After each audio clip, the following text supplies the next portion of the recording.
Hola, soy Eduardo Marino Bufré y como siempre les tengo una pregunta. ¿Qué pasa cuando mezclamos a un Tarzán colombiano, el hijo de un vendedor de guano francés, un gringo sin escrúpulos y la Amazonía?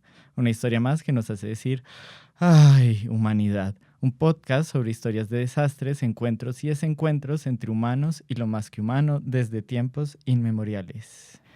Y hoy no me acompaña uno, sino dos invitadas especiales a este relato.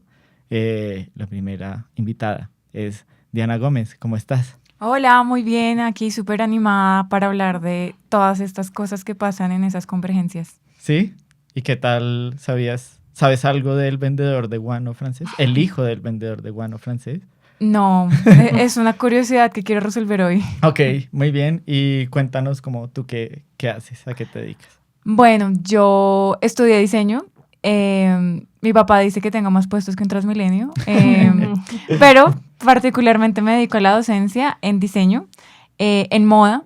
Uh-huh. Cuando no estoy enseñando moda, estoy tratando de hacer moda porque tengo también una marca de ropa. Uh-huh. Y cuando no estoy haciendo eso, estudio filosofía. Entonces, bueno, en esas me la paso. Amplias, no sé, muy interdisciplinar. Sí, siempre es mejor beber de varios mundos. Sí, y nuestra segunda invitada es Luisa Achicanoy. Sí. ¿Cómo estás? Muy bien, muchas gracias por la invitación. Ajá. ¿Y te imaginas más o menos de qué vamos a hablar? Más o menos, me interesan mucho los temas en la Amazonía, las relaciones humano, más que humano, no humano. Uh-huh. Y es como mi campo de estudio. ¿Y qué haces? Bueno, yo estoy en este momento haciendo una maestría en ambiente y desarrollo. Y investigo las relaciones sociedad-naturaleza que hay pues como en los pueblos, en las comunidades locales. Eso es a lo que me dedico principalmente y en este momento pues trabajo en la Amazonía. Ok, sí. ¿Y quieres contarnos en qué lugares de la Amazonía estás trabajando? Sí, trabajamos en Puerto Nariño, en algunas comunidades. La que pues he tenido más contacto se llama 12 de octubre, es una comunidad pequeña que queda sobre el río Loreto-Yacu. Uh-huh. Y pues dentro de la selva. Entonces estar allí es como otro mundo con otras particularidades que desde acá a veces parecieran como no existir, como no hay tiendas, uh-huh. Las relaciones como directas con la biodiversidad, el sentido como de comunidad, de colectivo, es algo que me da mucha esperanza cuando voy y estoy con ellos. Ok, muy bien, gracias. Seguramente ustedes han oído, tal vez tú conoces más, de un personaje con el que vamos a empezar esta historia. Quiero ver si ustedes la logran adivinar. ¿Está bien? Ok. En 1976, de entre las aguas del río Magdalena, surgió un personaje popular que puso en vilo a la gente por meses. Alberto Rojas Lesmes, que hasta entonces había sido solo un marinero y ayudante de embarcaciones, se iba a convertir en una leyenda. El 29 de junio de 1976, este tipo se sumergió en las aguas del río Magdalena para nadarlo todo. Sí, la proeza consistía en nadar desde allí hasta la desembocadura, o sea, desde Neiva hasta la desembocadura en la costa Caribe, que queda en la ciudad de Barranquilla. O sea, son como 600,000 henrys de distancia, ¿sí? Que para quienes no saben qué son los henrys, son más o menos 1,100 kilómetros, ¿sí? Okay. Ajá. Un henry es 1,85, que es la medida oficial de nuestro podcast, que es la medida de Henry Cavill. Ok. No lo sé. Entonces sí, son 600,000 henrys, uno después de otro. Son bastantes kilómetros. Sí. Entonces Alberto estaba nadando todos estos henrys y estaba haciendo una campaña para llamar la atención de todas las problemáticas ambientales y sociales de ese río que atraviesa nuestro país. Durante más de un mes estuvo ahí nadando, vestido solo con un taparrabos y un colmillo de jaguar colgado al cuello. Ujú. La gente en Colombia estuvo pendiente, siguiendo su curso. Estaban emisoras, periódicos, cadenas de televisión. Comenzando desde Bogotá, Río Bogotá, está muy contaminado. Entonces no se puede nadar por el problema de alguna enfermedad o que yo llegue a quedar ciego. Toca primero hacer una campaña para cuidar el río Magdalena. Todos estaban siguiendo su recorrido. Ahí todavía no había hipopótamos que pudieran frenarlo, entonces como que lo logró. Cuando llegó a la desembocadura del río Magdalena, lo recibieron en tremenda celebración, miles de personas. Lo recibió el alcalde de Barranquilla, como todo su equipo, hicieron severo parrandón. Y desde ese momento Alberto Rojas Lesmes ya no era él. Había nacido un personaje, el llamado, entre comillas, el primer activista ambiental de Colombia, Cápax de la Selva.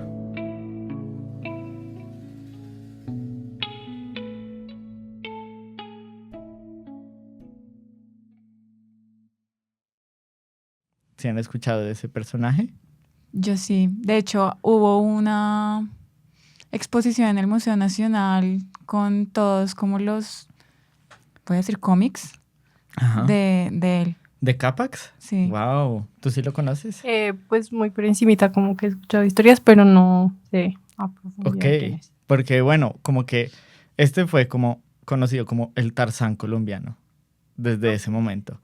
De hecho, no solo apareció en cómics, o sea, apareció en una película de 1982 que se llama Cápax del Amazonas. O sea, tiene su propia película y todo. Sí, sí, Wow. y la película es como un Tarzán moderno, no sé, o sea, es como la historia de una europea que se enamora de él. Bueno, o sea, bueno, no Sí. sé bien la trama. Es un Tarzán criollo. Sí, un Tarzán criollo. Latinoamericano. Ajá, también salió como en un montón de documentales. Él al final se estableció en la Amazonía y toda la gente iba como a ver como, bueno, ¿en qué anda Cápax? ¿Qué está haciendo? Le hacían un montón de reportajes. Todos los años le hacen por lo menos una entrevista. Yo me acuerdo que hay una foto muy icónica de él como Ujú. envuelto en una anaconda. Sí, Sí. Ah, es él. ¿En sí, serio? sí. Ya, ya. De hecho, le erigieron una estatua en Leticia, ahí en la capital, pues digamos, amazónica de Colombia. Y esa estatua ahora está en el aeropuerto de Leticia. Y Bien. sale... Sí, sí, sí. Ajá, sí los viste. Con la anaconda así Sí. encima. La anaconda de hecho se llamaba Cantalicia. Ah, Y- ok, ya era mascota. Sí, sí, sí. Y él salía con ella en todas las sesiones de fotos, en los documentales, en todo. Él también daba charlas en el hotel de Cameron, donde empezó a vivir desde el año 2000.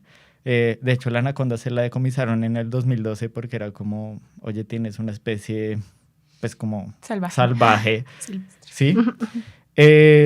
Y el man sigue todavía por ahí, Ujú. ¿sí? Ok. Él sigue vivo, sigue hablando como, siempre le hacen entrevistas como de la caída de Cápax, como que ya no es el personaje que solía ser. Pero esta no es una historia sobre Cápax. ¿Mm? Aunque sería como chévere contarla de pronto en otro episodio. O traerlo. O A que nos traerlo cuente la a que nos historia. cuente. Pues ahí veremos. Sí. Pues no sé si sea material para este podcast, pero pues no sé si sea un buen invitado, aunque sería interesante. Pero vamos a hablar de uno de sus elementos más emblemáticos, su taparrabos. Ujú. Ujú. Muy importante. No vamos a hablar de lo que estaba detrás del taparrabos, pero porque no quiero... Afortunadamente. Afortunadamente. Sí, no de esa anaconda en particular. Pero, pues vamos a hablar un poco de qué implicaba ese taparrabos. Y este taparrabos seguramente se lo imaginan tal cual como amarillo con manchas, ¿sí? Y realmente ese taparrabos en esa época, en los años 70, en el contexto de Colombia, implicaba una de las cosas que cambiaron y quebraron miles de vidas en el contexto de la Amazonía, ¿sí?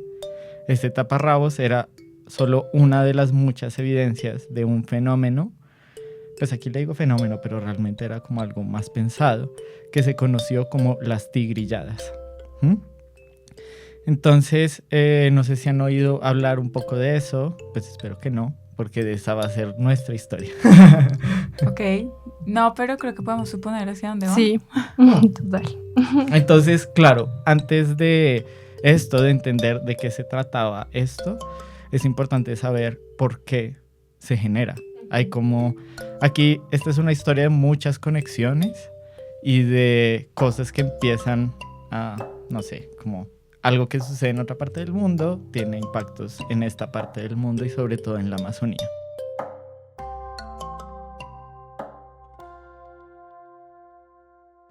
Antes de ahondar un poco de qué se trataban las tigrilladas, pues hay que pensar en una cosa y es por qué nos gusta como seres humanos usar pieles o patrones de felinos grandes, ¿sí?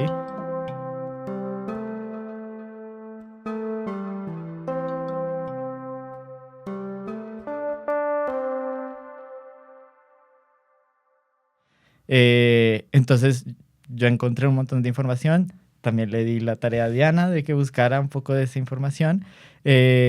Yo saqué mucha información de un libro que está muy chévere, que se llama Fierce, The History of Leopard Print, ¿sí? De Bolton. De Joe Weldon, Ah, sí. de Bolton. Ajá, que es muy interesante esta persona porque es escritora, activista y artista de burlesque. Entonces, como que tiene una combinación muy interesante. Y ella en ese libro, pues dice como es una piel o pues son como unos patrones que hemos utilizado desde la antigüedad, ¿cierto? No sé si tú encontraste algo sobre eso. Sí, bueno, digamos que esto lo podemos rastrear y aquí vamos a dividir como entre vestuario y moda, porque claro, antes en la prehistoria pues la moda no existía. La moda existe como fenómeno moda desde el siglo XVI, XVII. Entonces, claro, pero siempre ha habido esa necesidad de cubrir el cuerpo y pues lo primero con lo que se podía cubrir era como con otras pieles. Sí. Entonces, claro, en la prehistoria siempre ha habido como esa idea también de que cubrimos el cuerpo con pieles de animales y pues por extensión van a pasar por grandes felinos o por otros animales. Y pues eso tiene también otras connotaciones simbólicas que, digamos, algunas comunidades indígenas que podían ser más contemporáneas siguen teniendo esos relatos, pero yo creo que en el primer momento era también un ejercicio simbólico. Uh-huh. Sí, yo también encontré un poco de eso, sobre todo de personajes, como que solo eran ciertos personajes los que se vestían con pieles de leopardo. Entonces estaban las amazonas de la mitología griega, diosas como Shiva del hinduismo, está Tlazolteotl de la cultura mexica, como que también tenía vestimenta de jaguar, y todas son como imágenes de o dioses o diosas muy poderosas, de sacerdotisas egipcias también con piel de leopardo, los guerreros jaguar de los mayas, chamanes y sabedores espirituales de varias culturas de nuestro continente. En fin, como que siempre estas pieles han estado asociadas como a un simbolismo que tiene que ver con el poder. Y Joe Weldon dice, no es solo el poder como sobrenatural que podría tener estos seres, sino pues es espiritual, económico y hasta político. ¿Bien? Ujú. Entonces, claro, como que siempre había sido algo como muy de élites y de personajes como muy icónicos de las culturas, pero eso empieza a cambiar un poco más como en el siglo XVIII, siglo XIX, más o menos, ¿sí? Digamos que más o menos por esas épocas ya empiezan a ver como prendas, como ya tú dices, existe la moda. La moda. Exacto. Entonces empiezan también a salir como ilustraciones de mujeres vestidas con pieles de leopardo. Sobre todo cuando se quería representar a personajes, digamos, antiguos y mitológicos que eran griegos o que venían de Oriente, siempre las representaciones, entonces era como, como con esta piel de leopardo. Cuerpos esculpidos. Sí, claro, cuerpos súper esculpidos, sí, además era como, no sé, la princesa así del Oriente, pero súper blanca y vestida con piel de leopardo. O sea, cosas así, ¿sí? Y ahí pues era como, wow, como que aparecían como estos personajes, pero más como en ilustraciones, un poco más como en la imaginación. También empieza a surgir como digamos, movimiento del orientalismo, que es como Occidente se imagina a Oriente, y que siempre se lo imagina como antiguo, místico y demás. Entonces siempre era como la representación como de estas, sobre todo mujeres con pieles. Como que ahí empieza también a haber como como un cambio, o empieza a representarse como a la mujer mística, como también siempre vestida con Yo piel creo de... que más que mística es un lugar de la exotización del otro, ¿no? Como, Ujú, y aquí voy a meter a la filosofía de colonial, me encanta. porque claro, es cómo nos imaginamos al otro, esto del orientalismo, pues Ujú. Edward Said ha dicho como es un montón de blanquitos imaginándose cómo son los otros, Sí. y pues el otro evidentemente está en otra categoría, es exótico, es salvaje, es Ujú. incivilizado, y pues eso está directamente relacionado con la naturaleza. O sea, la Mm. naturaleza es salvaje, incivilizada, y pues es este gran como rompimiento de la edad moderna donde hay cultura y hay naturaleza. Ajá. Entonces, claro, todo lo que no es cultura, que AKA es Europa, es naturaleza que hay que domesticar, que es exótica, que es salvaje, que es tropical. Sí. Y pues en esa naturaleza, nada más natural que la mujer, que es como eso, exótica, un animal para domesticar, Wow. que hay que pues es una máquina de reproducción. Entonces, claro, ponerle como esos imaginarios, embestir a ese cuerpo con la piel de un animal que es exótico, que es seductor, que hay que domar, pues empieza a tener como un montón de Claro, símbolos. claro, no sé si encontraste algo de esas épocas. Bueno, sobre el 18, pero hay una lectura de un chico que se llama Camilo Retana, Ujú. que es sobre moda y particularmente decía como que el primer acto civilizatorio fue vestir al otro, como Ujú. al indígena desnudo, Wow. fue vestirlo, particularmente con las ropas europeas, desconociendo pues el propio vestuario que traían las comunidades indígenas, que muchas eran también pues hechas con pieles de animales Sí. y pues como con recursos más silvestres. Además es que uno Sí. ve... Ah, bueno. Ay, bueno, pues como que sí quería decir eso, que hay unas representaciones sobre la naturaleza y que por lo general si se piensa en naturaleza desde esta visión occidental, seguramente va a ser la Amazonía o los bosques tropicales de África, de Ujú. Asia, pero quedan también atrás como muchas visiones de naturaleza y también como que se evoca a lo prístino y entonces se aleja a las comunidades como si no fueran parte de construir esa naturaleza. Entonces también lo que tú decías, como se separa, como que si para que exista naturaleza tiene que estar la cultura y la sociedad alejada.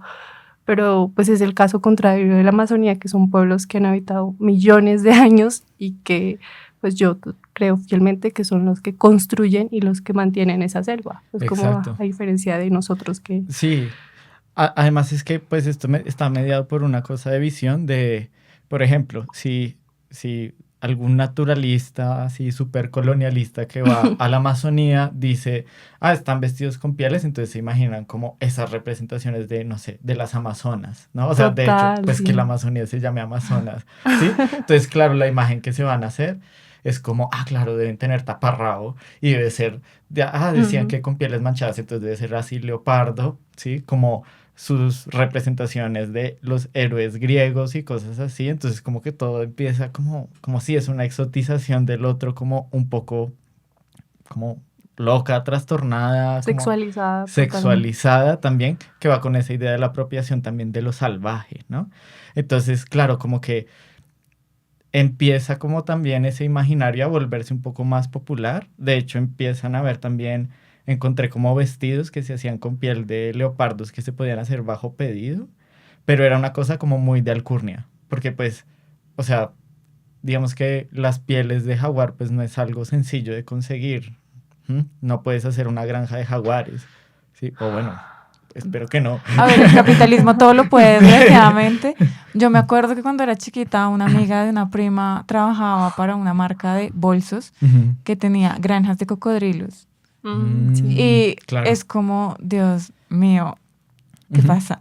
Sí, pero entonces digamos que ahí, como inicios de 1900, como más o menos esa época, siglo XVIII, siglo XIX, como que todavía esa industria como que no está. Obviamente ya después hubo como un montón de cambios como en las confecciones y demás, pero uno dice, bueno, entonces, ¿cómo un personaje como Capax, que era pues un tipo, digamos, común y corriente, termina con una piel de jaguar como taparrabos, ¿sí?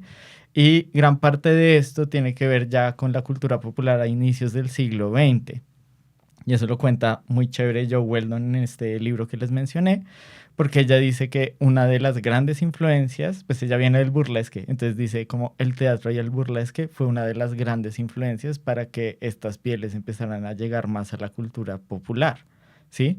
Entonces, claro, como que ya está como este ideal de la mujer como vestida de leopardo, que simboliza como a esta, digamos, a este oriente exotizado, ¿cierto?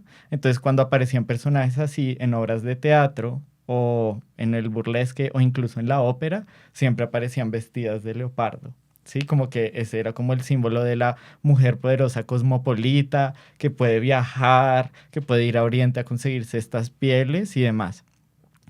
Entonces empezó a aparecer cada vez más estas pieles de felinos manchados en obras, en cabarets y demás. Además, aparecía sobre todo en estos personajes de mujeres como dominantes que tenían como un poder adquisitivo sexual y político. También por esta época, actrices así como muy famosas empezaron a tener sus propios chitas, leopardos y jaguares de mascotas, ¿sí? Como ahí tener estos tigrillos así. Luisa Casati.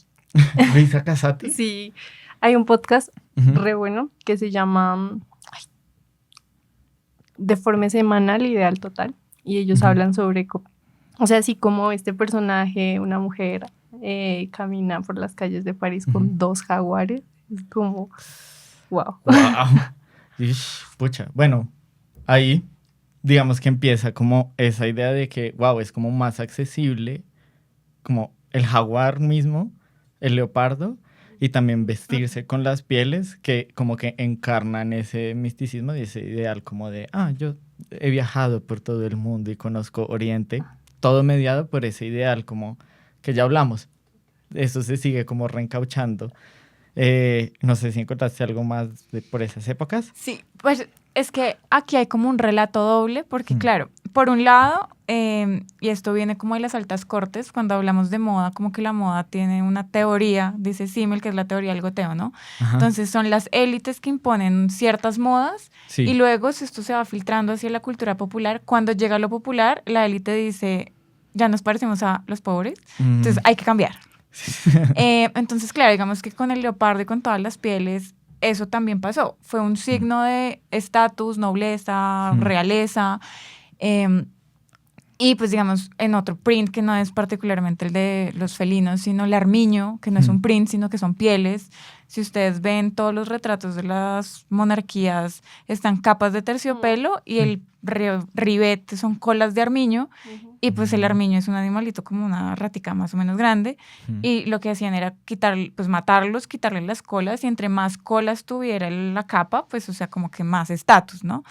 Luego pues eso empieza a mutar hacia otros prints, pues también conseguir estas pieles, donde esto todavía seguía siendo de élite, pero luego se va volviendo popular, también por los procesos industriales, donde ya no tienes que ir a matar un jaguar ni una cebra, sino que puedes imprimirlo sobre un textil, todo esto, entonces se populariza. Y digamos que en contextos latinoamericanos, si tenemos, por ejemplo, a Capax con su taparrabo, la tigresa del oriente, su idea de imagen es estar vestida de tigresa. Sí, es en una licra vestida de tigresa. Entonces, claro, eso ya es como, si por un lado tenemos a los grandes monarcas con pieles reales, en el otro extremo está la tigresa del oriente, que es todo lo que entre comillas no queremos ser.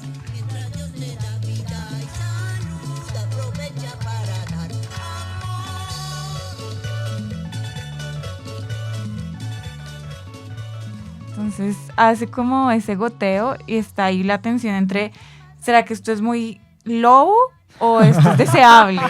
Que es lo que la moda siempre está en tensión haciendo. Y mira que, hablando de la tigresa del oriente, yo creo que ella es como heredera de un personaje que nace como en esa década de los 20s y 30s, gracias al cine. Como que por esa época el cine ya se vuelve, pues, en Estados Unidos, ¿no? Como esto es mucho de cultura gringa, como que el cine ya se vuelve algo de cultura de masas. y aparece un musical que se llama Las Gold Diggers. Sí. ¿Sí? Muy distinto, además. Sí, sí, que es justo como la historia de unas mujeres en la Gran Depresión que empiezan a cortejar hombres pues para ganarse su plata y para salir de la mala. ¿Mm? En estos musicales como que estas mujeres salían con pieles de leopardo y también como que luego esto se lleva al cine, o sea, estas Gold Diggers se van al cine y ya la imagen como de la Gold Digger se vuelve también como un poco como, sí, ella también se viste de leopardo, así como un poco más exagerado. Que además también cambian las siluetas, porque nuevamente, si antes era, y vámonos a los 60s, que fue como un lugar icónico en el animal print, con este abrigo que le diseñan a Jacqueline Kennedy, pues, o sea, ella es una señora divinamente, o sea, gracias a ella murieron muchísimos jaguares leopardos, pero pues es un abrigo recto, es una señora divinamente, y luego llegan estos gold diggers forradas, o sea, casi que no pueden respirar, como en esta emulación de la, no sé, como de la mujer que está buena y que con su cuerpo seduce y que pues es como esta idea como de casi que la Catwoman, como seduciendo al otro. Entonces, claro, también cambia la silueta a forrar el cuerpo en ese animal print para volverla casi que una gata en celo. Sí, diría el reggaetón. Exacto. Diría Néctor Tito Felina. Sí, sí, y como que igualmente también hay muchas representaciones, sobre todo en esta época de los 20, salen como 2, 3 películas de Cleopatra y en todas está como, en algún momento está vestida toda de leopardo. Hay una película de 1934 donde están como las mujeres leopardo, que son como el coro de Cleopatra, y todas están así vestidas, todas de leopardo. Y entonces aquí Joe Weldon dice, la iconografía antes vista solo en la ilustración y el arte fue traída a la vida a través de la pantalla. La femme fatale, una irresistible seductora con una agenda oculta, fue una de las más grandes y fue representada como la evolución de las diosas malvadas de mundos antiguos en la forma de una vampiresa que podía succionar la virtud y la vida de los buenos hombres. Bueno. Y además aparece también otro personaje en el cine de esta época que es el buen salvaje Tarzán. ¿Sí? También siempre representado con su taparrabos de leopardo. Entonces, este fue un personaje que se lo inventaron en 1912, pero encarna todos esos ideales de lo exótico, lo salvaje, pero también en un ideal masculino. Entonces, también es como el hombre musculoso, pero sensible, no sé, como que además tiene como conocimientos de la selva y demás, y este personaje siempre representado con su taparrabos. O sea, igual que George de la Selva. Si se vieron la Tarzán de Disney, sí. Nuestro gran referente Disney, pues también hay como, si nos ponemos, no sé, sociológicos, a los papás de Tarzán los mata un jaguar, si no estoy mal. Entonces, sí, claro, un leopardo, un jaguar, no estoy muy segura de la especie, pero claro, luego el que tenga él un taparrabos y al final como que la película gira alrededor de cómo dominamos o matamos a ese animal que es el que hizo daño, es imponer nuevamente lo humano sobre lo natural. Entonces es como que yo creo que Tarzán, aquí voy a improvisar, pero creería yo que Tarzán está muy inspirado en Hércules, que uno de los trabajos de Hércules es matar al león de Nimea. Entonces, claro, es ese animal que, porque además la historia, pues el mito va de que no lo podía atravesar nada, o sea, los cuchillos no atravesaban la piel del león de Nimea, y finalmente lo que hace Hércules es que le abre tanto la boca que le parte o sea, como en 2, y así es como lo mata. Y pues como el gran traje de Hércules es andar con la piel del león de Nimea. Claro. Entonces yo sí creo que pues está esta idea nuevamente de dominar. Y si ustedes ven en Tarzán, como que llegan a un punto medio donde Jane se tarzaniza, como que se salvajiza. Sí. Y la manera de salvajizarse es que también sale con su taparrabitos, con su bikini de leopardo. Ajá, sí, exactamente. Claro, estos ideales como que empiezan a efervecer mucho en esa época de los 20s, 30s, como en Europa, Gringolandia y demás. Después hay como una pequeña pausa, como durante las guerras. Sí, durante la depresión, la guerra. Exacto, y como que esas pieles como que no se empiezan a ver tanto. Pero ya después Que igual pasa- eso tiene una razón de ser en la Ah. moda, o sea, como que, y si ustedes ven ahora, no sé si vieron que Pantone sacó que este año el color es blanco. Mm, Cuando hay recesión, los colores son más neutros, ya. hay menos estampados, los largos de las faldas bajan, Ajá. como porque hay que representar un poco la austeridad. Entonces, pues claro, en medio de la guerra, tú estar vestida de leopardo, pues era como un poco llamativo y no sé, en la guerra creo que nadie quiere llamar la atención de absolutamente nadie. Ajá. Entonces, claro, Gran Depresión, Primera y Segunda Guerra Mundial, luego ya es como, bueno, salimos adelante. ¿Qué es lo que hace Dior? Exactamente, sí. Que o sea, después de la guerra ya empieza como ese boom. Y ahí llega pues nuestro hijo de el importador de guano, Ok. Christian Dior. No sabía que su papá era importador de guano. Sí, también se llamaba Christian Dior. Ah, Ok. sí. Sí, Christian Dior, o bueno, creo. Pero entonces sí, era como, él nació en una familia como muy burguesa, gracias a que su padre vendía fertilizantes a través del guano. Y claro, como que antes de la guerra trabajó para algunos diseñadores, como que hizo algunos diseños, después en el 42, bueno, cuando llega la guerra él tiene que prestar el servicio militar y en el 42 culmina y empieza a trabajar para una casa de diseño que se llamaba Lucille Lelong hasta que terminó la Segunda Guerra Mundial. Cuando termina la Segunda Guerra Mundial llega un empresario que se llama Marcel Boussac y le ofrece a Dior como, hazme como una línea de diseño para esta otra casa. Y Dior le dice como, no, yo quiero mi propia como colección a mi manera. Y Boussac le dice como, está bien, monta como tu propio rancho de diseño de modas. Y en el 47 es cuando Christian Dior saca sus primeras colecciones. Saca también como el perfume este de Miss Dior que vemos como en propagandas así todas seductoras. Y él saca como una que se llama Corol o Corolla. Pero también empieza a sacar como estos atuendos como de una línea que se llama Jungle, que obviamente es la que nos interesa porque son mujeres así, o sea, vestidas de hombros hasta las pantorrillas de piel de leopardo, tal cual. Y de una manera como pues con un diseño súper moderno, como de, ay, la mujer moderna ahora utiliza Dior. Entonces, claro, como que lo único que no era como el cinturón con el que se ceñía la cadera. Que era de cuero, era otro animal. Sí, que era de caimán. O sea, De anaconda. entonces, desde ahí como que empieza, como que estas colecciones de Dior ya demuestran que sí se podía hacer algo como más moderno y como no con ese ideal del orientalismo, pero sí conservando como esa cosa de embestirse como la mujer cosmopolita, como súper guau, que puede usar pieles de leopardo. ¿Mm? Y de ahí, o sea, muchos diseñadores empiezan a agarrar ese diseño y a hacer sus propios, o sea, Yves Saint Laurent, sacan sombreros, empiezan a hacer, o sea, hacen chaquetas, cuellos, como sombreros, conjuntos completos así de piel, o sea, hay como un boom de todo lo que se puede hacer con la piel de leopardo, ¿sí? ¿Qué tienes más sobre eso? Sí, bueno, ahí, claro, Dior como que lo inaugura y pues Dior lo hace en un momento donde como que realmente es como un punto de inflexión porque es literalmente después de la guerra, entonces él propone un nuevo look y se llama literalmente el New Look, entonces como que todas las miradas están puestas sobre él.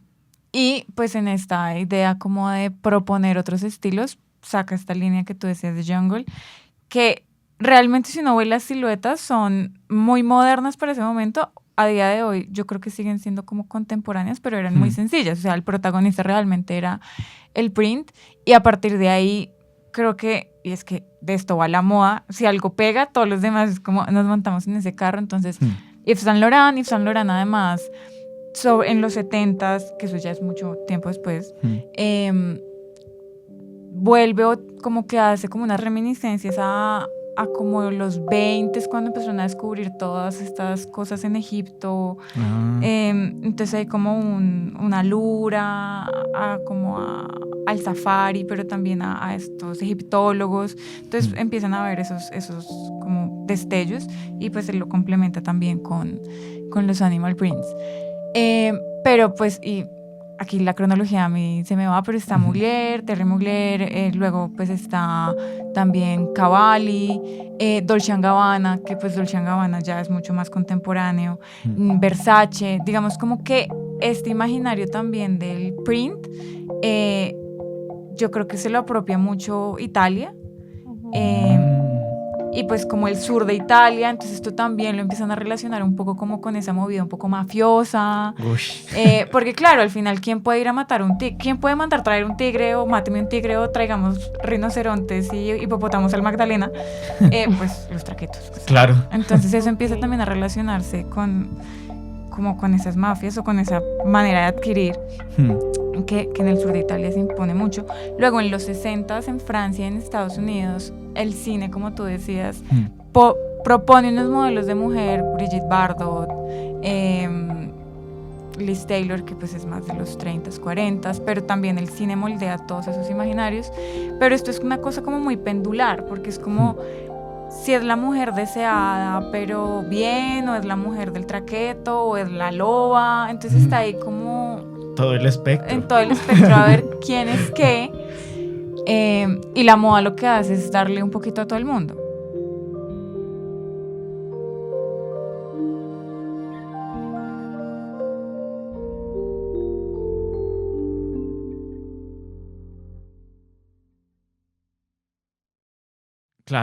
Claro, sí, como que se empieza a desplegar por todas partes, sobre todo cuando llega como a Gringolandia toda esta tendencia que se daba en Europa y en Italia y Francia, ya pues esto pues revienta, como en Estados Unidos, que es como la sociedad de consumo, esto explota pues al punto que incluso pues ahí veía como por ejemplo en una revista de Vogue, decían como, ya deja de usar mink, como eso no es tan sofisticado. Ahora lo que está in es como usar estos prints, como pues como estas pieles de leopardo, porque pues, o sea, qué oso, como que no es tan divertido. Y también como en los 60s, también pues hay como una afluencia, un montón como de prendas distintas, o sea, yo veía ahí como bikinis de leopardo y todo eso, como que ya empieza como a explotar un poco la cosa, como tú dices, a todo el espectro del péndulo. Que ahí también los 60s y los 70s, porque nuevamente es, a mí, que es una teoría como que ya mucha gente dice como que está envejeciendo mal, pero sí se posicionan como unos imaginarios en lo que vamos a llamar las élites. En los 60s y los 70s, estos prints empiezan a ser como cooptados por otras colectividades. Entonces en los 60s los hippies empiezan a usar el animal print como un lugar como de empoderamiento y liberación y volver a lo natural. En los 70s es además como toda la movida musical que es un poco más punk, entonces Iggy Pop, toda esta gente que es como todo lo contrario a lo que podría ser como la sofisticación y el bien vestir que está proponiendo, no sé, Dior en el 47, entonces como que lo transforman otra vez y como que lo secuestran, vamos a decir, y se vuelve también un print como muy rebelde, si ustedes ven como los imaginarios punks y como más rockeros, el animal print de leopardo está muy presente. Claro, y además también en la época del glam y todo eso, claro.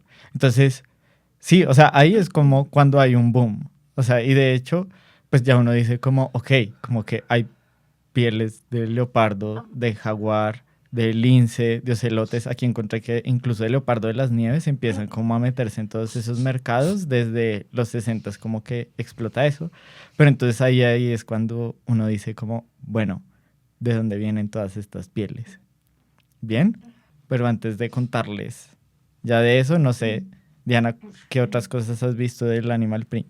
Sí, bueno, como para terminar la historia cronológica que hemos seguido acá, después de los 70s, que fue como digamos, este secuestro del animal print como por la revolución, llegan los 90s y pues están, digamos, como vuelve este imaginario del animal print sobre lo femenino y digamos como que uno de los lugares a los que yo puedo recurrir es las Spice Girls, Mel B en el video de Wannabe sale vestida con animal print.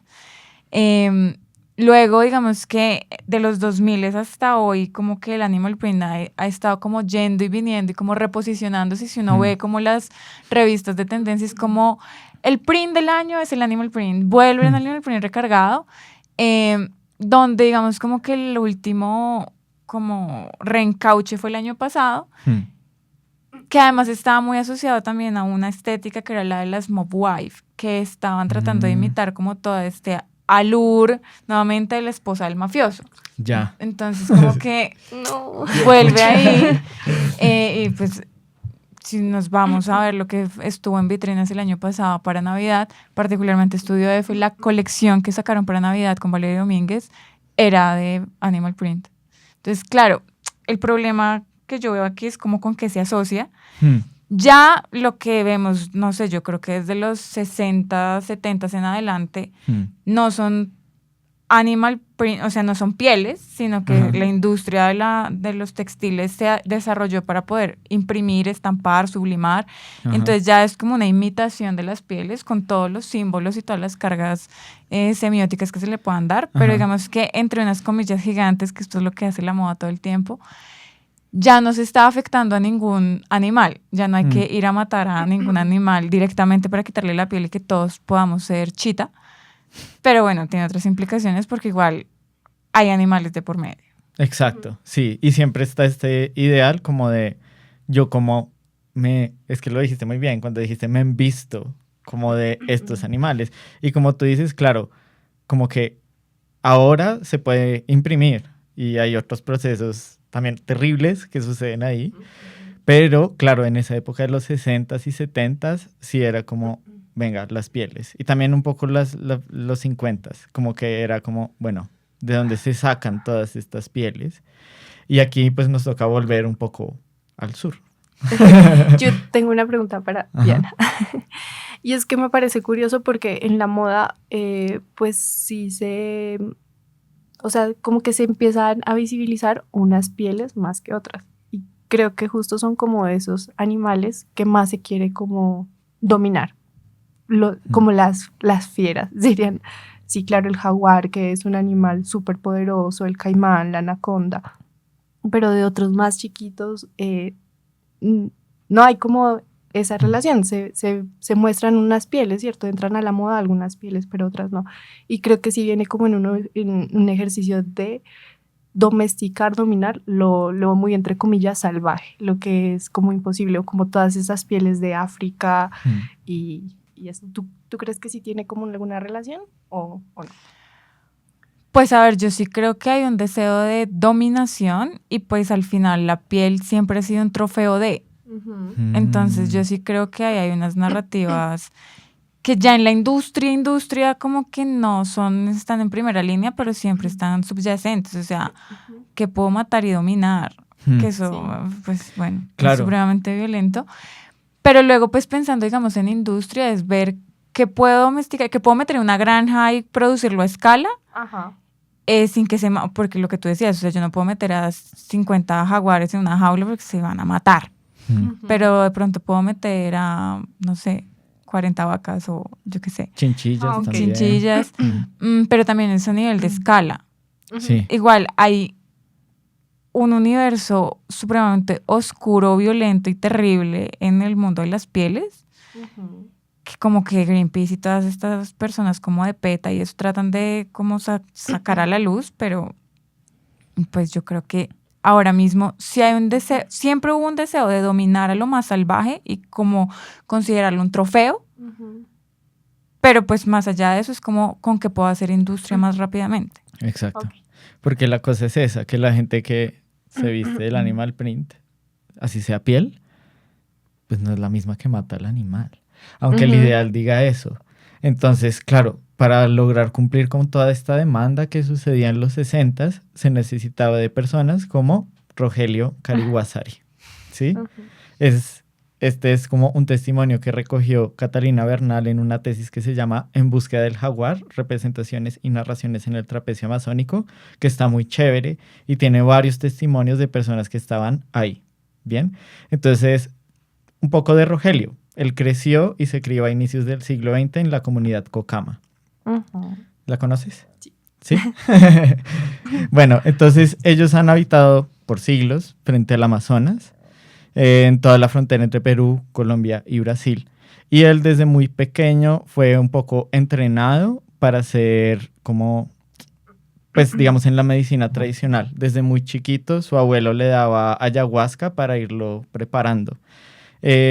Pero esta era una época después de la bonanza del caucho que fue tenaz y es horrible y es una de las cosas que más desgarró la Amazonía.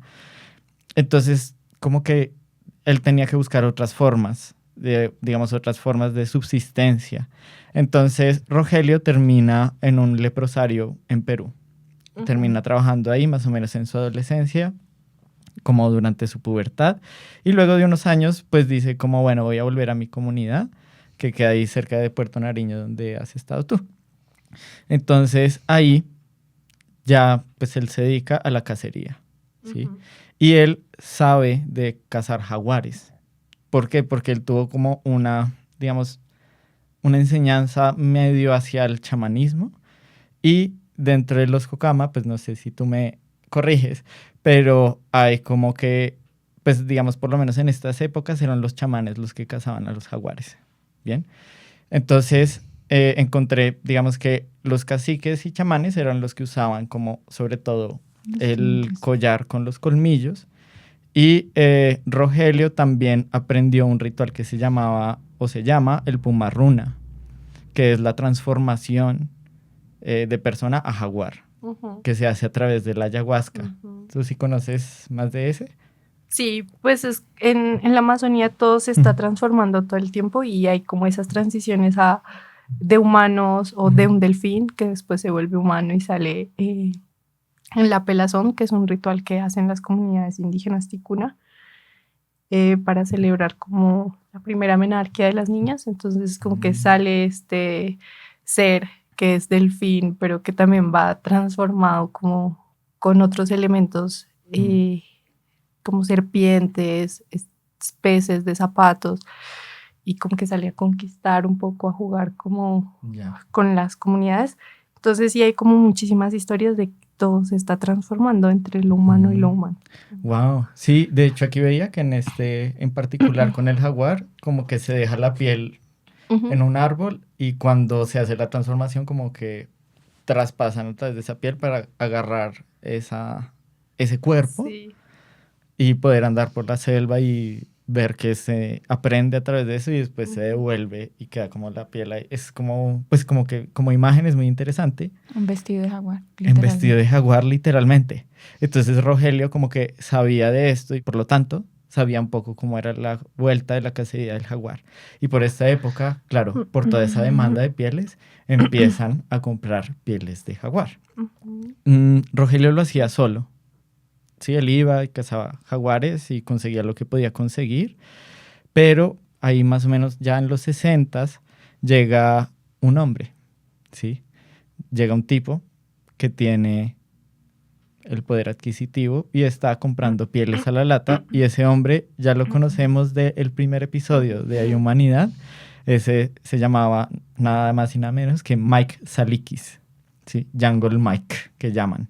Sí, que pues nada, ahí está el primer episodio de Hay Humanidad, donde le contamos pues a la gente cómo él creó la isla de los micos, cómo él se dedicó a un montón de negocios por allá en Leticia, vendía animales exóticos, luego se metió en el narcotráfico en los 80s. Bueno, esta es toda una historia que ahí chévere que la empiecen a escuchar, pero algo que traficaba Mike Salikis era las pieles.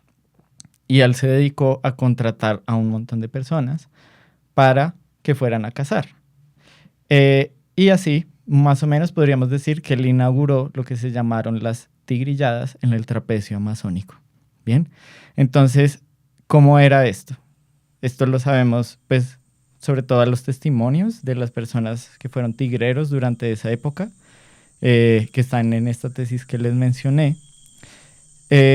Pero hay una cosa y es que los tigrillos y los jaguares pues son depredadores. Sí, no es como que se puedan cazar como cualquier otro animal. O sea, no sé, por ahí vi algunas técnicas que se utilizan. No sé si tú sabes un poco más de eso, Lisa. Sí. ¿Qué técnicas? Pues primero quería decir que la cacería es como una práctica que se hace muchos años, que todavía se realiza Y es como, para mí, una muestra tangible de las relaciones como interespecie, porque no es solo como voy a cazar esto para, como en el ejercicio de dominar, sino que este ser vivo también tiene muchos valores que representa, no solo como que es mi alimento, sino que también es medicina, pues puede ayudarme como en mi chagra, como a sembrar, a regenerar el ciclo de los nutrientes en el suelo, a polinizar, muchas cosas, pues como traducidas a la ecología, pero pues en las comunidades indígenas como que me ayuda a mantener la chagra o me ayuda a tener frutos en el bosque. Entonces, frente a los animales, las comunidades indígenas tienen un montón de valores. Entonces, la cacería normalmente se ha visto como un ejercicio de dominación.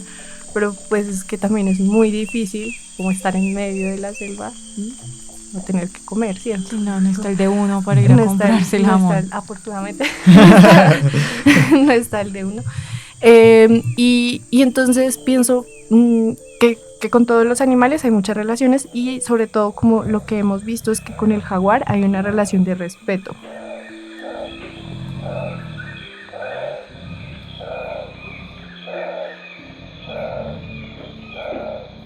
Es como, pues sí, también de miedo, de protección, de todas estas historias que hablábamos como mitológicas. Entonces, pues como esa forma en la que la gente empieza a sentir emociones o que tiene relaciones también nos da como indicios de cómo se puede conservar o no, o cuál es el estado en el que podría estar ese animal en términos de conservación. Entonces, pues algunos van a ser como, no, este sí es como mi fuente de alimento, entonces lo voy a cazar, pero entonces sí quería como resaltar que pues en las comunidades que hemos trabajado el jaguar no es alimento. La carne de jaguar no se consume, entonces sí sería como si se mata como para vender la piel o los colmillos.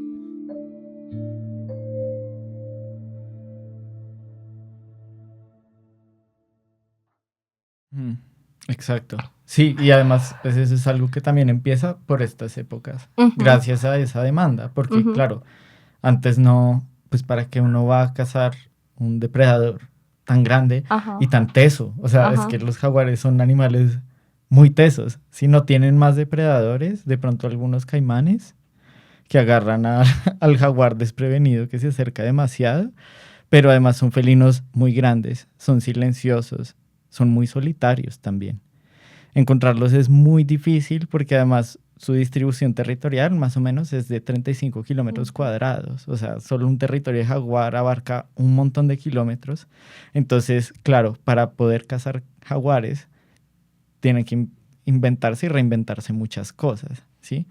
Y aquí es donde la cosa se pone un poco cruda porque les voy a contar cómo es la cacería de un jaguar. Bien, según lo investigado por Catalina Bernal, entonces aquí se pone feo, ¿está bien? Para identificar dónde estaba un jaguar se podían demorar un año entero. También tenían unos perros que llamaban perros tigreros, ¿sí? Los usaban tanto para buscar jaguares como para atraerlos, porque se dieron cuenta pues, que los perros les molestaban a los jaguares y que eran una de sus presas, entonces a veces solo tenían los perros para que el jaguar cayera ahí a matar al perro, ¿bien? Pero bueno, digamos que cuando no era con perros, identificaban como esa área de los jaguares y es un depredador. Entonces hay que buscar el cebo, una carnada para traerlos a un punto específico. Entonces pasa y acontece que las presas favoritas de los jaguares son los monos churucos. No sé si los conocen. Sí. Son como los monos más grandes que hay. Creo que en la Amazonía son negros y son divinos, son hermosísimos. Sí, son los que llaman monos lanudos, que son grises. Son como medio metro.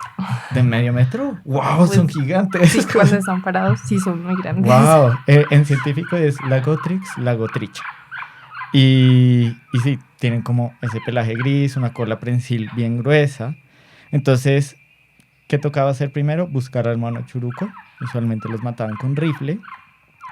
Y bueno, ya con el mono venía la parte del cebo. Entonces esto es lo que dice Rogelio Cariwasari sobre esto. por un charco, por un bajeal, agarrabas al animal, al mono, le partías la barriga, lo agarrabas de la cola y lo arrastrabas por ahí 100 o 200 metros. Y allá cortabas un bejuco y se lo amarrabas bien al pescuezo y ahí lo dejabas.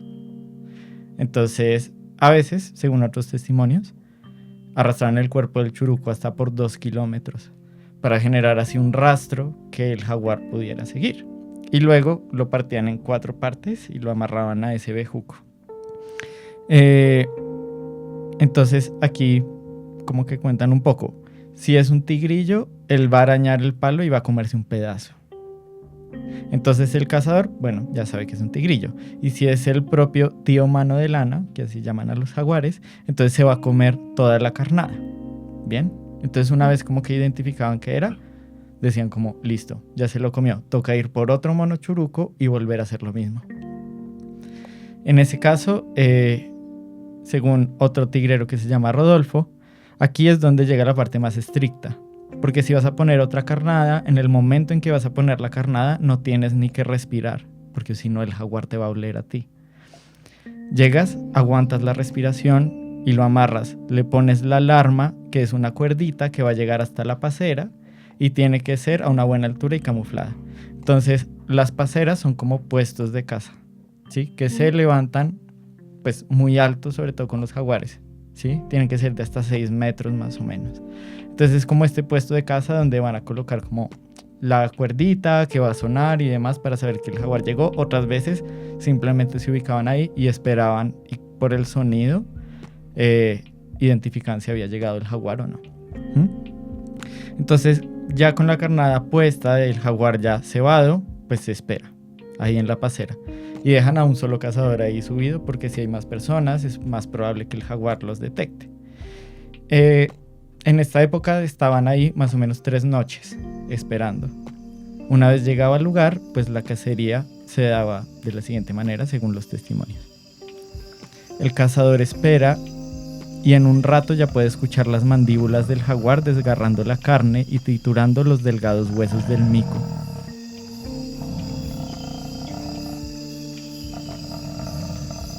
Y como el tigre come cerrando los ojos, el cazador enciende la linterna, le apunta a la cara y le dispara.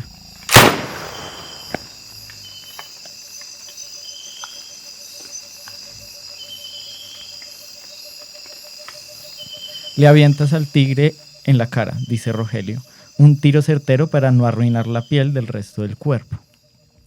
Y feliz matando un tigre con carnada, sigue contando Rogelio, porque ahí viene el otro.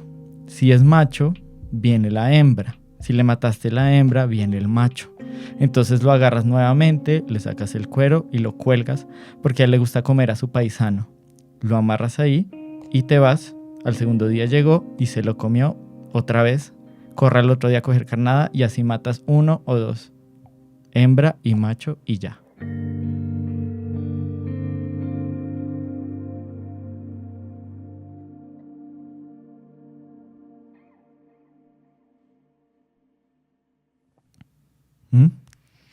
¿Fuerte? Fuerte, muy fuerte, la verdad. Entonces, era lo que decíamos, no es la persona la que lo usa, la que ve este proceso que es matar a un jaguar, ¿sí?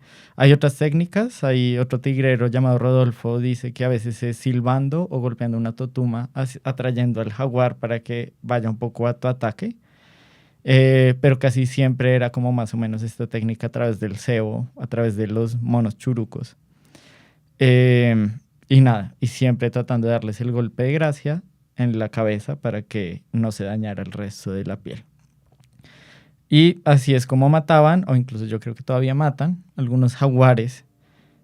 Y aquí vemos que es como 1 o 2, ¿cierto? Pero estamos hablando de la época de los 60s y 70s, donde había una demanda enorme. No se trataba de cazar 1 por 1, no se podía. Y Salikis obviamente estaba pagando muy bien para que se mataran muchos jaguares.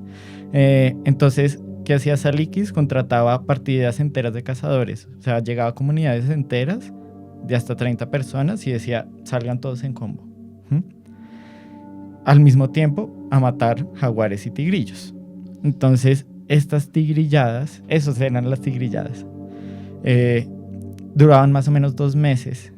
De cada grupo de caza sacaba entre 20 y 30 pieles de jaguar y entre 100 y 150 pieles de tigrillo. Según Rogelio, antiguamente se veían manadas de 10 o 15 tigres que cogían un manadón de puercos y lo compartían entre ellos.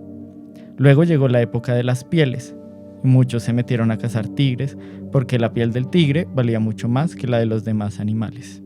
El tigre pintado, el tigre mariposo, le dicen. Pobre tigre. Por cada sector que se metían 200, 300, 500 hombres, el sector quedaba arrasado, batido. El tigre se acabó y los que quedan son ariscos porque ya saben que el que lo encuentra lo mata por el cuero.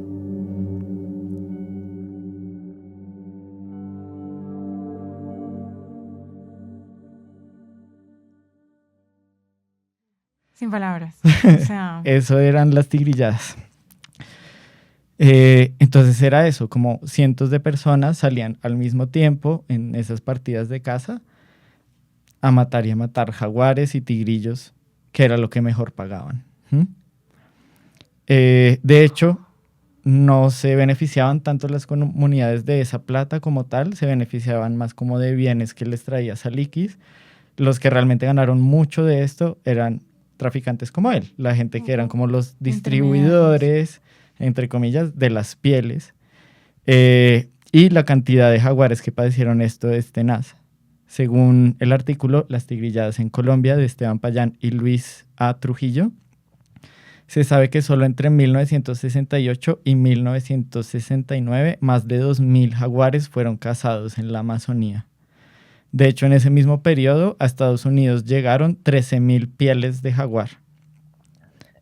También hay otro dato y es que se estima que entre más de 3.500 pieles de jaguar fueron exportadas solo de Leticia en 1973.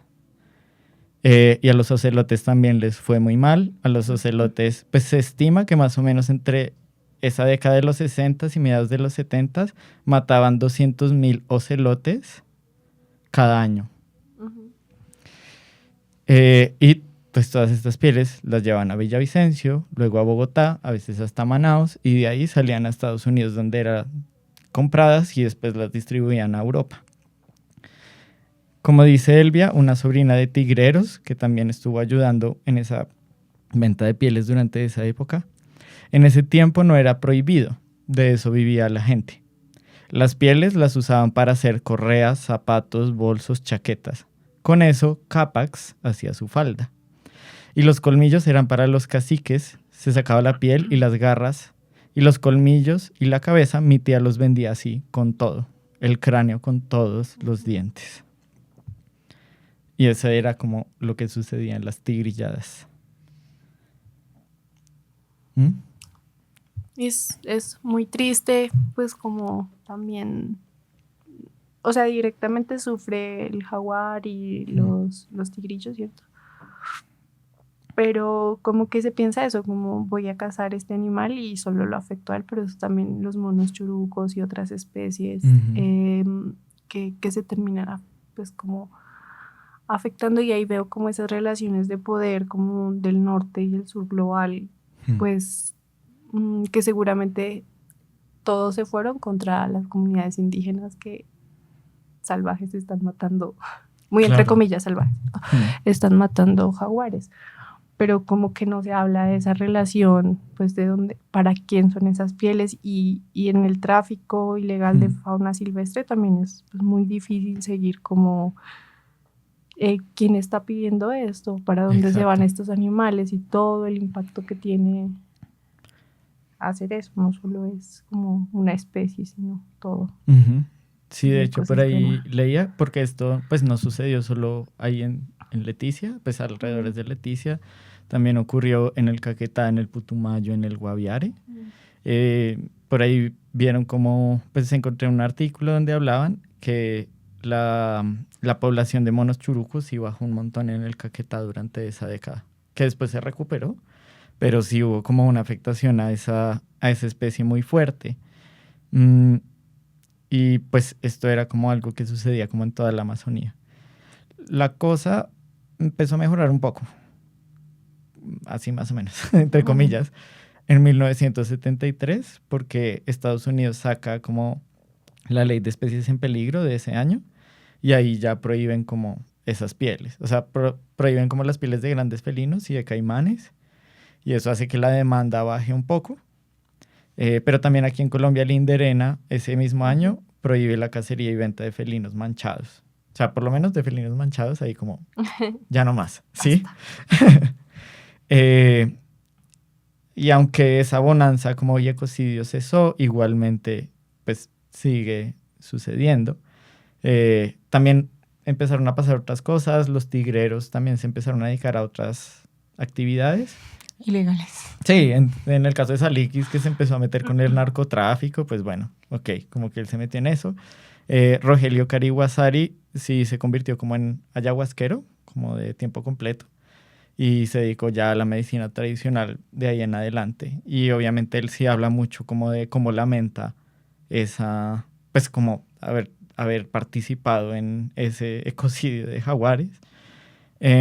Pero pues el tráfico se siguió dando bajo cuerda porque pues las décadas siguientes incautaron un montón de pieles, o sea, de a cientos de pieles. Y pues todavía sigue lo que tú dices, Luisa, es un mercado negro del cual solo se sabe la punta del iceberg, y cada año salen noticias de cargamentos de pieles incautadas o de jaguares asesinados por la cacería ilegal. También decomisos de jaguares, de tigrillos, de ocelotes vivos que van a venderle a quién sabe quién como mascotas.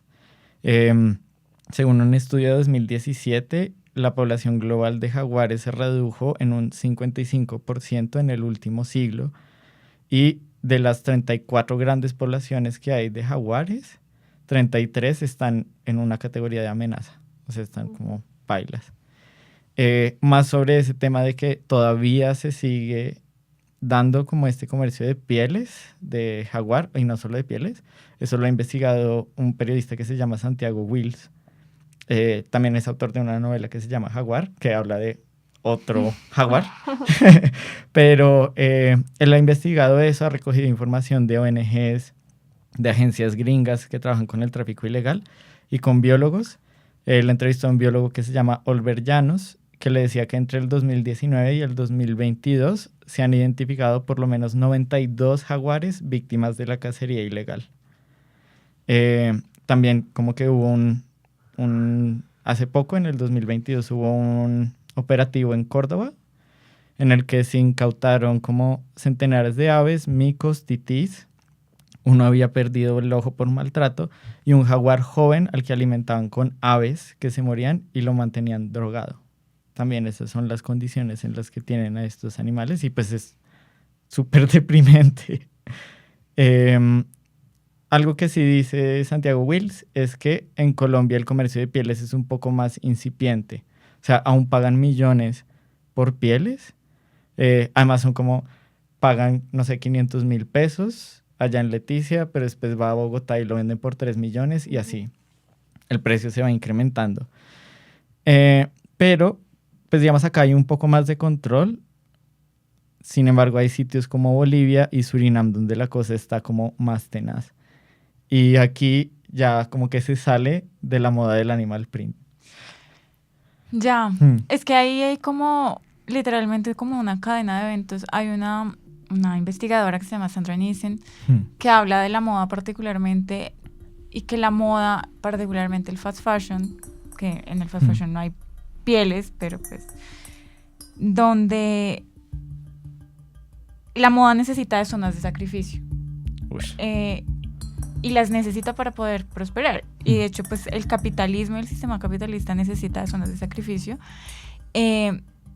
donde pues muchas veces los que se sacrifican son personas con estas condiciones súper paupérrimas de explotación, trabajo forzado, trabajo infantil, pero pues digamos que las otras zonas de sacrificio son naturales, que están particularmente en el sur global. Nosotros les enviamos todos nuestros recursos a costa de lo que sea, como pasó con las tigrilladas, donde pues digamos que hay unos problemas como estructurales donde pues yo no sé, de pronto estoy cayendo como en la romantización de las comunidades indígenas, pero yo creo que si las comunidades indígenas tuvieran como otras garantías, no tendrían por qué ir a buscarse la vida matando tigrillos. Entonces no es como que sean salvajes o no sepan, sino pues que están tratando de sobrevivir y pues ven la oportunidad ahí. Entonces pues al norte global les sirve que estemos pauperizados, que estemos en unas condiciones de precariedad extremas, donde pues igual en el sur global hay también jerarquías donde hay gente que está aún más precarizada, como las comunidades indígenas, como las bases de las pirámides, y esas son las zonas de sacrificio que alimentan el norte global en todas las estructuras, pero en la moda también. Porque claro, finalmente llega el abrigo de piel de lo que sea a la tienda y todos se hacen los locos, nadie sabe cómo llegó, por qué, cuándo, dónde, pero ahí está. Pero nadie se hace las preguntas. Y pues, por ejemplo, la industria del lujo, que pues está como súper regulada y todo esto, y pues el grupo Kering y el grupo LVMH son como protectores de la diversidad, no sé qué, pero sus casas de moda utilizan pieles. Es como, amigos, algo está pasando en su cadena que como que estamos ocultando, que no se sabe, que pues es supremamente problemático. Y pues como que todos sepamos que existen estas zonas de sacrificio, que lo que se sacrifica es irrecuperable, pero pues que tiene un precio, que al final todo se puede negociar por un precio. Y digamos que la teoría colonial pues lo que dice es eso: al final la matriz del poder colonial lo que quiere es controlar los recursos, la producción y la reproducción para capitalizar. O sea, es una cuestión de cómo hago plata con esto a pesar de todo lo demás. Y pues en la moda eso se ve pues supremamente explícito, donde pues todas estas señoras que se pusieron el tigrillo en los 60s, no sé si nunca hicieron la relación, aunque hace poco me vi un reel en Instagram de una chica que preguntaba si los limones de los árboles se podían comer o solamente los de los supermercados. Y pensaba, los gringos en serio... No, es otro nivel de Lulu, como de... Sí, que es como, pero como que la gente no logra conectar dos eventos, como, pues si es una piel de un tigrillo, pues el tigrillo tuvo que morir. Claro. Y ya, y empieza a permear otros mercados, porque ¿qué está pasando? Esto que, por eso decía, como ya después nos fuimos más allá de la moda, porque ¿qué está pasando ahora con los jaguares? Y es que, por lo menos en Bolivia y en Surinam, y es lo que han logrado investigar en los últimos años, es que tiene que ver con la mafia china. Bueno, es que porque como que también estamos en un lugar como de lo ultramoderno tecnológico, pero como que juega paralelamente con la mística, entonces como que me voy a tomar la sangre del jaguar para ser el más viril y potente. Sí, es que justo eso es un poco lo que está pasando, pero aquí se conectan como otras cosas, es que uno siempre hace unas conexiones muy locas, pero lo que han visto es que la mafia china está metida como en Surinam y en Bolivia, porque tienen controles menos rigurosos. Y ¿qué pasa? En China hay varias culturas donde los dientes y los colmillos del tigre rayado... del tigre rayado... Del de África. Sí, el que usamos como cobija acá, y el que salen las cobijas de acá, pues utilizan ese para medicinas tradicionales, para hacer pastas y demás, y utilizan los colmillos. Pero ¿qué pasa? Pues que cada vez hay menos tigres. Entonces los tigres allá están protegidos. Entonces, ¿hacia dónde miran? Hacia acá. A las zonas de sacrificio. Exacto, a estas zonas de sacrificio. Entonces, se sabe que ya hay como una red que incluso tiene que ver con políticos, que tiene que ver, o sea, hay una cosa de corrupción tenaz ahí en Surinam y en Bolivia, donde operan así, como bajo la vista gorda de las autoridades, y están mandando pues sobre todo cabezas de jaguar hacia allá, y las patas. De hecho, pues Santiago Will sí cuenta en uno de estos artículos que en un video, como que él sale como un video así en redes de que encontraron un jaguar muerto en una playa y cuando se acercan solo le falta la cabeza. O sea, ya ni siquiera es por la piel, sino es como por ese mercado que se abre igual. Yo quiero decir una cosa, pues ahorita hablaba de la cacería y que ellos como que de verdad tratan de, pues no tratan, aprovechan todo lo del animal. Es como la sangre me sirve para esto, pues si de este animal sale manteca, pues la voy a conservar para seguir cocinando, la piel, todo.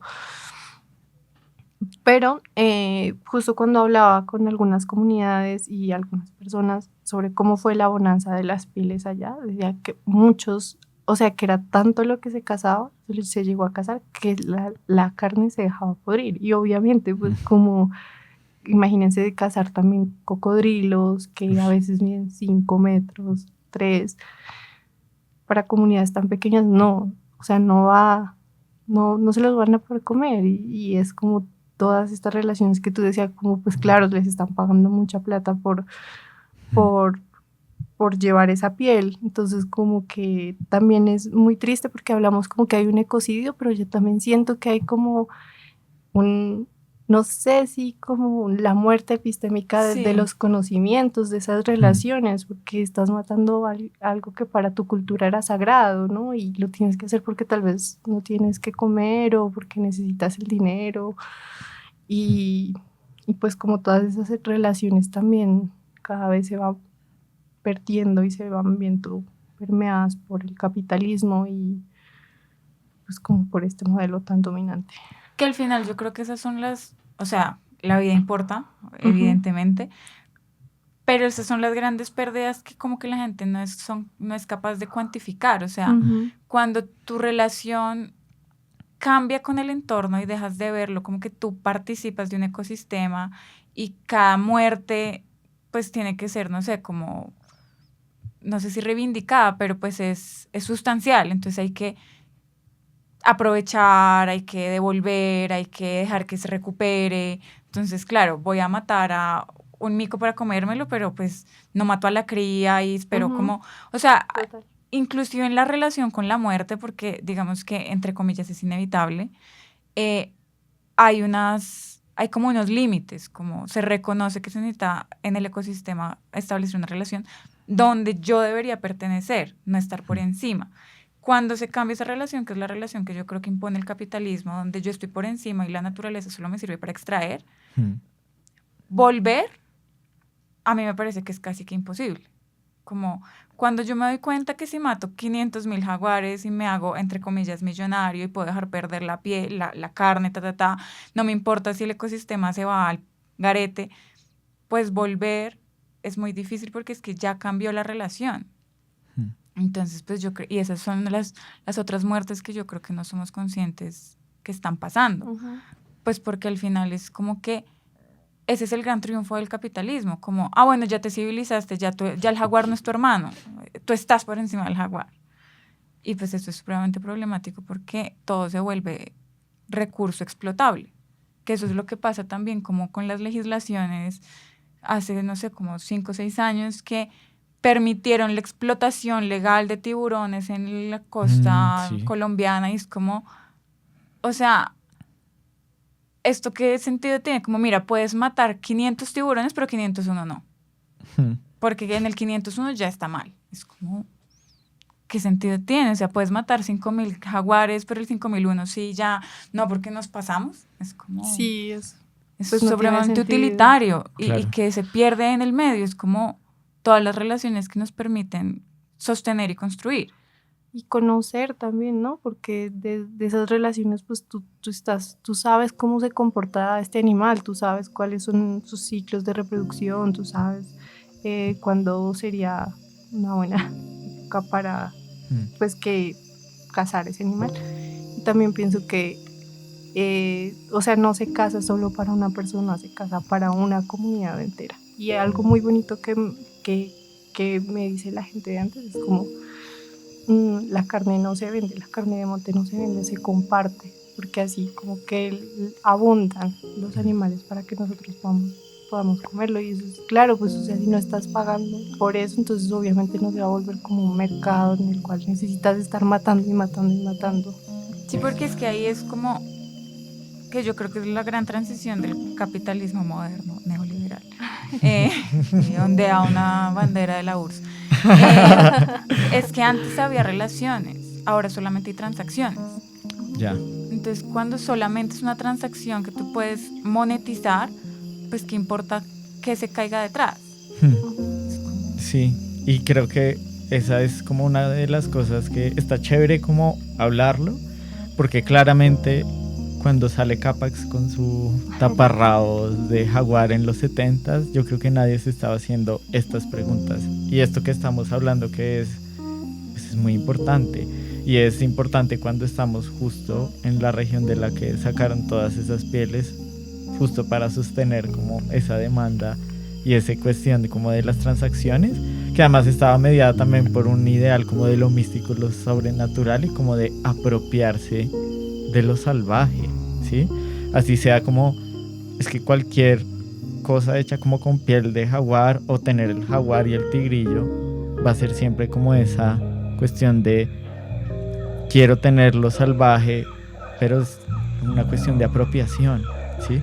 Más allá de cuestionarnos de dónde viene eso y sobre todo de quién son esas pieles que se representan a veces allí o están presentes, pues nos hace falta como, bueno, ¿qué implican esas prendas de unas manchas que son ajenas?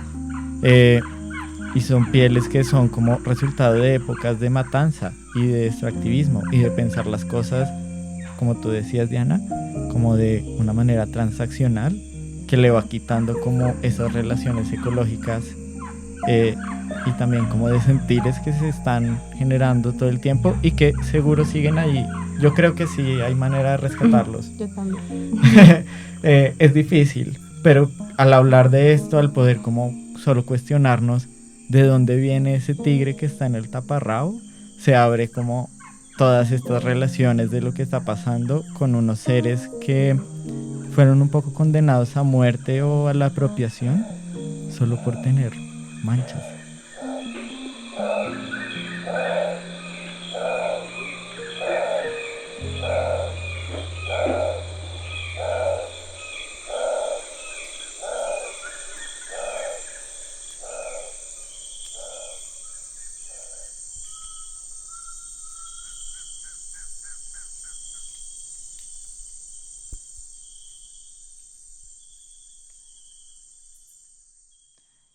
Creo que por eso la moda es tan potente, porque logra naturalizar cosas horribles y hacerlas deseables. Y es una cosa que es como un furor que se reencaucha todo el tiempo, pero que sí necesita que alguien se sacrifique por. Y pues eso es supremamente problemático, pero. Y sí, pues yo creo que también, como nos contaba Eduardo, como que también va más allá de la moda, porque el tema de vender la cabeza, ¿no? Seguro es para tenerla en la sala. Sí. Claro, O digamos los que ya colmillos. la moda ni siquiera Sí, es sí, sí. cómo me visto, sino la moda es cómo decoro mi casa, Sí. cómo soy fit, cómo vivo. O sea, al final es como hay unos relatos de cómo es la vida que están mediadas porque tú consumas al otro, Ujú. a los otros, porque es que estamos consumiendo, es literalmente como una canibalización. Uy, sí. Y lo naturalizamos como, bueno, pues si se tiene que morir, el que se tenga que morir para que yo tenga un iPhone, pues no es mi problema. Yo igual ya lo pagué. Y esas cosas, o sea, que es supremamente problemático. Hace dos historias como relacionadas con esto. Hace poco escuchaba un podcast sobre cómo los elefantes habían empezado como a nacer sin los colmillos, como tratando de protegerse Claro. Ay, pues, para que no los cazaran, pero como el no tener colmillos, pues afectaba toda su vida, pues porque Claro. realmente los colmillos no los tienen de decoración y como esos elefantes como que morían más jóvenes. Y luego, hace poco, una estudiante me contó que habían creado un banco como de especies en extinción y de las que posiblemente estarían en extinción en los próximos años para que con genética se pudieran recuperar esas especies y que la lógica era no era de proteger, sino, bueno, igual si se muere ya tenemos como revivirlos. Sí, tenemos el backup. Sí, es como... que es un poco lo que está una... pasando con la desextinción, que ya hablamos en capítulos anteriores. Es como supremamente problemático porque es como, como ya tenemos la solución, pues sigamos matando a lo que sea. Sí. Porque tenemos el backup guardado. No sabemos si funciona, pero pues ya está. Sí. No, y bueno, pues como que, yo creo que eso da para otro podcast, pero ya como para ir terminando pues ahora por lo menos sí se están proponiendo varios corredores del Jaguar y como transnacionales, o sea, están haciendo como proyectos para países de Sudamérica, incluso quieren hacer como un gran corredor del Jaguar desde Sudamérica hasta Centroamérica para asegurar sus poblaciones, que digamos nos da algo de esperanza, pero digamos que esa herida sigue ahí, además de que la selva es cada vez menos selva y los lugares por donde pasaban esas manadas de jaguares, como que creo que ya no existen manadas de jaguares, pues se arrasan y se fragmentan cada vez más. Entonces, quiero terminar con un fragmento de esta tesis de Catalina Bernal, de cuando ella le pregunta a Rogelio, pues que ella quiere ir a buscar un jaguar. Y esta es un poco la escena que sucede ahí. Rogelio me mira y sonríe. Y ahora me cuentas que vas a ir en busca de un tigre al bosque, pero ¿a dónde? Si esta selva amazónica que tenemos en Colombia ya está, mejor dicho, son sectorcitos. Aquí estamos en Santa Sofía. Santa Sofía no tiene de aquí sino 2 horas y encuentras ahí gente que está haciendo sus fincas. ¿Y a dónde se fue el tigre? ¿Cuándo vas al tigre a encontrarlo aquí? Habrá algunos, pero a 100 metros conocen que es gente y se mandan a perder los pobrecitos. Rogelio respira profundamente, me mira a los ojos, soltando el aire lentamente. Entonces, eso es, siempre se le está matando al tigre. Y con esa frase solo puedo decir, ¡ay, humanidad! Y bueno, es una frase como que habla mucho de también lo que está sucediendo, de que es un poco desesperanzador, es terrible. Esta es una historia de esas crudas que tiene como un final súper agridulce, pero bien por las personas que están tratando de hacer estos corredores de jaguares. Hay muchas otras organizaciones que también están trabajando incluso con comunidades para lograr como sostener un poco esas poblaciones. Pero bueno, esa era la historia, digamos, de las tigrilladas y de todo lo que está implícito y no detrás del taparrabos de Capax. Ay, humanidad. ¿Qué les pareció? ¿Qué les pareció esta historia? Pues no, muy triste porque es como obviamente la dominación no solo de la naturaleza sino de otras culturas también, ¿no? Y te impongo cómo tienes que ver la naturaleza, no me importa si tú eras amigo, hermano del jaguar, es como ahora esto es lo que estoy necesitando y pareciera como que no hay forma de no hacerlo, pero yo sí creo que hay esperanzas. Cuando salgo a campo veo muchas cosas que me dan motivación y que digo, sí se puede. Y no sé si escucharon como la noticia hace un poco que había un jaguar en Cundinamarca. Y este también es el territorio del jaguar. La CAR desafortunadamente lo llevó al Guaviare, pero es que estos también eran los territorios del jaguar, el Bajo Magdalena, el Medio Magdalena. Y es hermoso que esté volviendo porque también nos dice que tal vez las relaciones están cambiando, ¿no? Y que ese jaguar tal vez, cómo llegó, cómo se desplazó y ahora qué pesar está en el Guaviare probablemente. Perdido como, yo no soy de aquí. Yo no soy de acá. Igual, también hace poco, aquí cerca de los Cerros Orientales, hace un par de años, se encontraron que también hay tigrillos. Y como que nadie se esperaba que estuvieran ahí. Yo creo que es que sigue siendo como, seguimos en territorio de jaguares y tigrillos. Yo creo que es como darnos cuenta, por lo menos ahorita podemos hacer la conversación de, venga, pues podemos tener como una relación muy diferente, ¿no? ¿Y tú con qué te quedas, Diana? Con un libro que fue el primer libro de antropología que escribieron en Colombia y se llama Los hijos del jaguar y la anaconda y cuenta como la historia sobre pues como las comunidades indígenas particularmente como lo que sufrieron, pero me parece muy lindo pensar que somos los hijos del jaguar y la anaconda.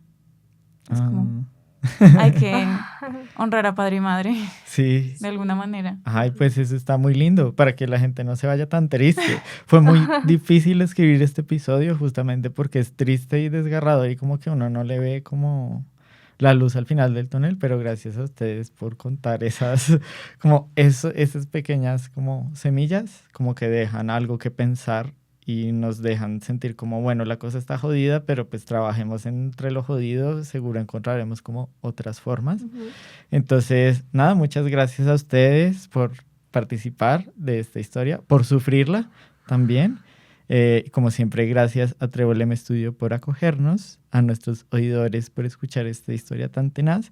Y recuerden que pueden seguirnos en nuestra página de Instagram, ay.humanidad.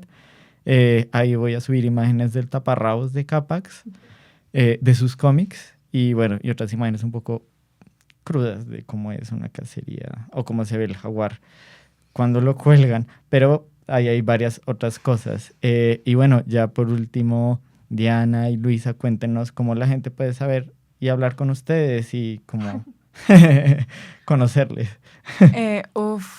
Por Cebelac. No, Luis, empieza tú. Voy a pensar mis redes.